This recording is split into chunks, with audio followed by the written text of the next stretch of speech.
त्याच सावित्रीबाईंची जयंती शिक्षणाचं मुलांना शिक्षणासाठी सावित्रीबाईंनी पुढाकार घेतला होता. कशा पद्धतीने अभिवादन करा? आज 3 जानेवारी सावित्रीबाईंची जयंती आहे आणि आज आम्ही त्यांना काँग्रेस पक्षाच्या कार्यालयामध्ये अभिवादन केलं आहे. आज अंगणवाडी सेविकांचा पण खूप मोठा कार्यक्रम आहे. आज सावित्रीबाईंनी जो संघर्ष केला त्याच्यामुळेच आम्ही महिला राजकीय क्षेत्रात येऊ शकलो. फक्त महाराष्ट्रात नाही पण देशभरात त्यांना प्रोत्साहन मिळालं.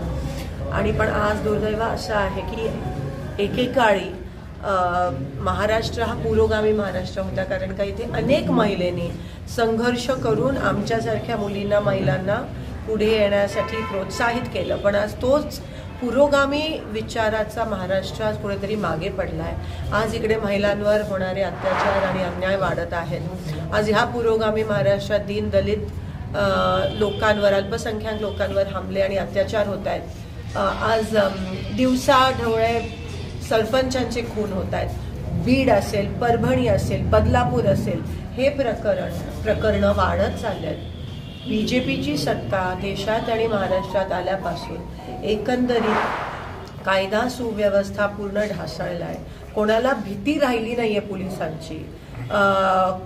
सगळ्यांनी कायदा सुव्यवस्था एकंदरीत हातात घेण्याचा प्रयत्न या ठिकाणी केला आहे. राज्यकर्ते जे असतील, सीएम असतील, स्वतः खुद पाठीशी घालायचा प्रयत्न करतायत. काही लोकांना रेकॉर्डवर आणतात, विधानसभेत रेकॉर्डवर म्हणतात की जे परभणीचं प्रकरण आहे रेकॉर्डवर ते म्हणाले मुख्यमंत्री की हत्या ही वेगळ्या कारणामुळे झाली आणि पोस्टमार्टमच्या रिपोर्टमध्ये हत्या मारहाणीमुळे झाली असं एकंदरीत दिसून येतं आहे. आणि मुख्यमंत्री म्हणतात की हार्ट अटॅकमुळे.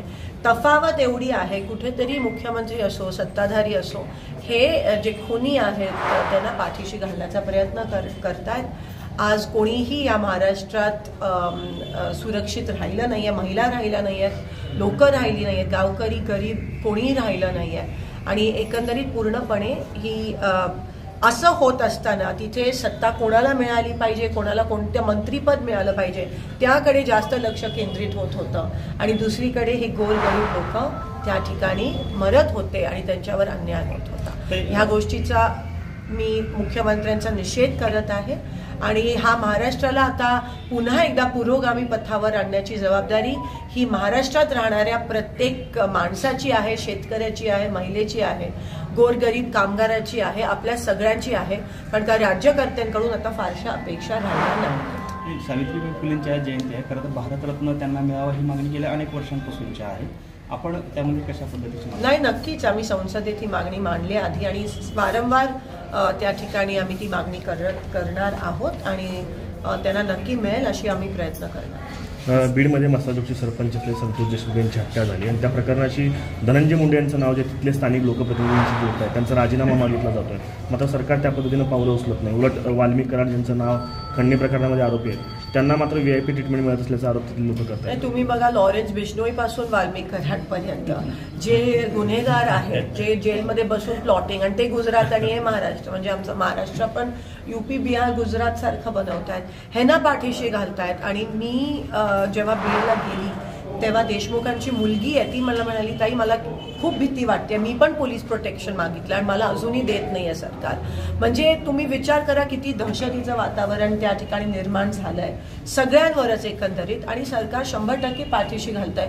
अहो, गुन्हेगार जेलमध्ये बसून इंटरव्ह्यू देत आहेत त्या ठिकाणी आणि त्यांच्यासाठी स्टुडिओ सेटअप केला जातो. असं जर असेल आणि गुन्हेगारांना VIP ट्रीटमेंट देत असतील, पोलिसांवर प्रचंड प्रमाणात दबाव हे सरकार टाकत असेल, चुकीचे स्टेटमेंट दिल्या, चुकीचे FIR फाईल करायला, डॉक्टरांवर PM रिपोर्ट बदलण्यासाठी जर प्रेशर होत असेल तर सामान्य माणसांनी जायचं तरी कुठे? धनंजय मुंडेंचा राजीनामा झाला पाहिजे असं वाटतं? 100% झालाच पाहिजे. जर ते ह्या प्रकरणात पूर्ण प्रकरणात ते आहेत असं दिसून येते एकंदरीत.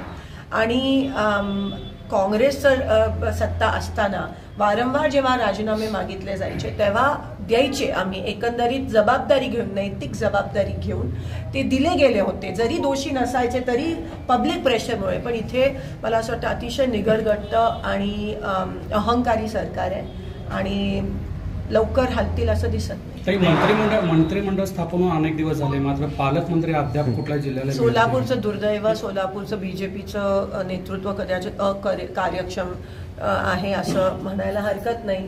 कोणालाही मंत्रिपद मिळालं नाही. एकेकाळी काँग्रेस आणि राष्ट्रवादीची सत्ता होती तेव्हा मुख्यमंत्री आणि उपमुख्यमंत्री या सोलापूर जिल्ह्याला मिळाले, पण आता त्यांचे आमदार असून मंत्रिपद नाही, अजूनही पालकमंत्री. मागच्या वेळेस पण तुम्ही बघा, दर 5 महिन्याला पालकमंत्री सोलापूरचा बदल आहे. आज एवढी महत्त्वाची उजनीच्या आवर्तनाची मीटिंग आहे, पाण्याची मीटिंग आहे. आमच्या सोलापुरात दुहेरी पाईपलाईनचं काम अनेक दिवसापासून थांबलंय. शेतकऱ्यांचे पीक त्या ठिकाणी जळतायत. अजूनही PM किसानचे हप्ते त्या ठिकाणी मिळाले नाही आहेत. टेक्स्टाईल पार्कचा विषय असेल, सगळ्या प्रलंबित आहे. एक खासदार म्हणून नक्कीच मी तो प्रयत्न करते, पण मंत्रीपद या ठिकाणी किंवा पालकमंत्री नाही, म्हणून नेमकं लोकांनी जायचं कोणाकडे हा प्रश्न एकंदरीत होतो आणि नुकसान सोलापूरकरांचा होत आहे.